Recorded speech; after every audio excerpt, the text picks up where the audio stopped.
If there were one thing that I could tell myself looking back when I first started, with training specifically, it'd be this. You don't need to train 6-7 days a week to actually see progress. If you're training that amount, you are not training hard enough. The intensity is the biggest thing that you should prioritize. Technique is obviously a fundamental part of training, and you do need to make sure with what you're lifting, you are lifting it right. I never realized I could train so much when I first started because I weren't training hard enough. I weren't actually doing as much as I thought I could. And maybe it's down to the amount of load that we're lifting, but the reality is I could definitely go a little bit harder in terms of the intensity that I was using in the gym. I wish I'd have realized this earlier. If you're training, you just need to make sure that you are following a split that you can stick to and progressively stimulate the muscle with and progressively overload the tissue over time. That's it. You've really just got to keep it simple. Because when I first started, all I was thinking about doing was doing as much as I physically could to grow as fast as I physically can. But the actual process of muscle building is such a slow process.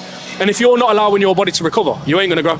If you ain't giving your body the fuel it needs to grow, it ain't going to grow. The most fundamental part towards building muscle is going to be the stimulus, the progressively overloaded nature of what you are doing in the gym, your ability to be able to recover, and the food that you're eating and sleep. If I followed those principles, I would have made so much more progress than I did. Because yeah, you get the beginner gains, you get the newbie gains, and to be honest, you probably can train more because the load that you're going to be lifting isn't really going to be too fatiguing. So if I was to go back and start all over again, I'd focus on the intensity first, and I'd just pick a split and actually prioritize having some days off so I can actually recover.